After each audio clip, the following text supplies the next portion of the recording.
ẹgbẹ̀je mo jìnnà sọ́ba níwọ̀n ẹgbẹ̀fà ẹ bá ń korí adé kábíyèsí ọba wa o. èmi máa bá ọ lóye mo pè ọ lórúkọ torórúkọ là ń pọ baládé His Royal Majesty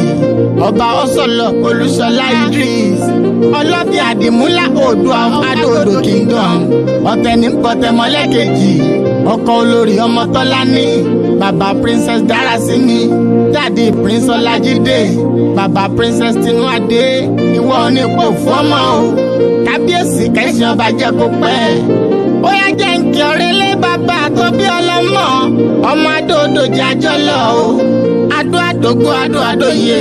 ọmọ aládó mòrò òkèké àgbọ̀n adó ẹkùn máa wọ pa adó ìlàjẹ adó ìfakọ adó àmúwá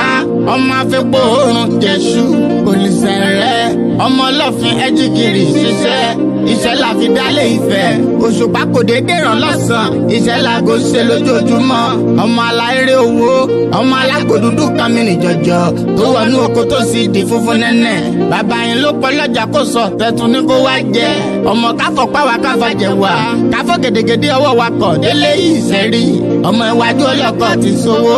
ẹ̀yìn ọlọ́kọ̀ àṣejìgbà ilẹ̀kẹ̀ ògèdègèdè ọlọ́kọ̀ àtọ̀yẹ̀ bẹ́ẹ̀bẹ́ lójú omi ọmọ kátọ̀pánu kádàjẹnu káwá fò gèdègèdè ọwọ́ wa kọ̀ délé ìṣẹ́rí òlìṣà rẹ̀ ló kan omi ọ̀sà ló sọ ọ̀gbùndìlú lówó dé àwáyọ̀ ogun kò ká dórí odò ládé ládé láyọ̀ odò ládó sí o kábíyèsí Olofin Adimula Oòduà tẹ́tí kò gbọ́ òtútù òní mẹ́jà lálẹ́ odò orí o màmá ní fọmọ́ lọ ọgbọ́n ìmọ̀ àtòyé látòkè látọrọ fọ́ba wa àwo ilé rẹ̀ ò ní fọ́ igbá ilé rẹ̀ ò ní yá Ọlákúnlé jẹnẹra ló ní nǹkan bá wa onírun kẹrẹ amadokini o torí àbá lásán nìkan ń dá òkúta ò ṣe é gbé fún wọn o ìmọ̀ràn lásán ni ti balùwẹ̀ kò pọ̀ sí gbogbododo láyé ń bí ó kún díẹ̀ kítọ́ òdo mi láéláé ìtọ́ nílé domi ayé òní mú wọn o ọba ọsọlọ Olúṣọlá Idris olóríire ọba wa o ọba wa ẹ bá mi kí ọba wa ọba wa o ọba wa ọ̀tẹ̀nìbọ̀tẹ̀mọ́lẹ̀ bàbá wa o.